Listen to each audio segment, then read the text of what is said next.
ngo ngaho nimungerageze, ngo ngaho ngo nimuzane imigabane ya 1/10 ishyitse mubishyire mu bubiko inzu yanjye ibemo ibyo kurya. Ngaho nimubingeragereshe niko Uwiteka Nyiringabo avuga, murebe ko ntazabagomororera imigomoro yo mu ijuru, nkabasukaho umugisha mukaburaho muwukwiza. Twese iyo bavuze ngo zamura amaboko dusaba Imana umugisha, ahangaha niho hari umugisha w'Imana, sibyo? Mubingeragereshe, uwo ni Uwiteka ubivuga, ngo murebe ko ntabagomororera umugisha mukaburaho muwukwiza. Iri ni ijambo ry'Imana ndimo gusoma, nawe uze kuhasoma kugira ngo utaza kugira ngo ni agapapuro kandi nashyizemo hagati.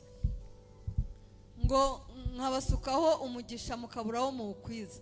Nzahana indyanyi nyibahora, ntizarimbura imyaka yo mu butaka bwanyu, kandi n'umuzabibu wanyu ntuzahagarika imbuto mu murima igihe cyawo kitaragera, niko Uwiteka Nyiringabo avuga. Kandi amahanga yose azabita abanyamahirwe, kuko muzaba igihugu kinezeza, niko Uwiteka Nyiringabo avuga.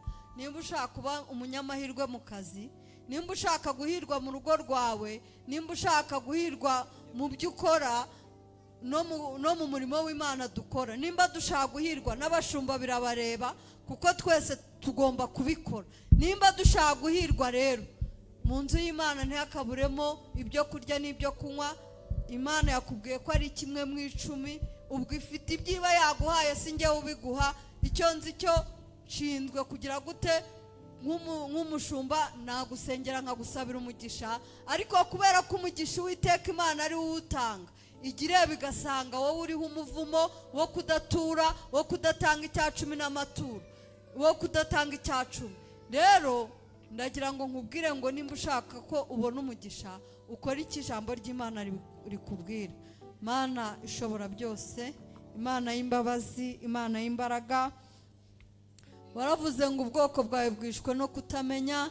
Uyu mwanya mpagaze ahangaha, ntabwo ari njye waje kwivuga imyato, ntabwo ari njye waje kuvuga ibyanjye, naje kuvuga iki ijambo ryawe ribwira. Twese twateranye muri iri teraniro, twateranye kuri uyu munsi wa gatanu, kugira ngo dusobanukirwe, tumenye n'ibyawe ushaka, kugira ngo nitubikora neza Imana ubashe kuduha umugisha.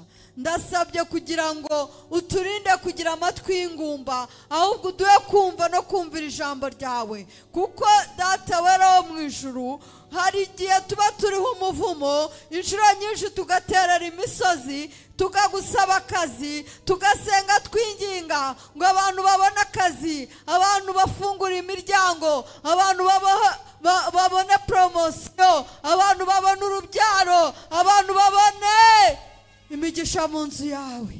Ariko wareba nk'Imana ukitegereza, ugasanga ahubwo turiho umuvumo, ugasanga imivumo nitugendaho, ugasanga inyatsi n'indyanyi biri mu byacu. Ndakwinginze rero ngo ukure indyanyi n'inyatsi mu byabo mu gihe cyose. Mwami Imana, uri bubashoboze gukora iki ijambo ryawe rivuga. Nawe ukingura imiryango, usoza ijambo ryawe wavuze, ukura indyanyi n'inyatsi mu byabo, ubagomorera imigisha yo mu ijuru, babura aho bayikwiza. Ikindi Uwiteka Nyiringabo, ababasuzuguraga ntibongere kubasuzugura. Uyu munsi wa none, uhereye none, umuntu uri bubyumva akabyumvira, ajya yitwa uwuhiriwe muri bagenzi be, ajya yitwa uwuhiriwe mu kazi akora, ajya yitwa uwuhiriwe mu murimo wawe, ajya yitwa uwuhiriwe kuko yakoze ibyo ijambo ryawe rivuga. Mana, akirinda ibyaha byose bijyanye no kutagukorera uko bikwiriye.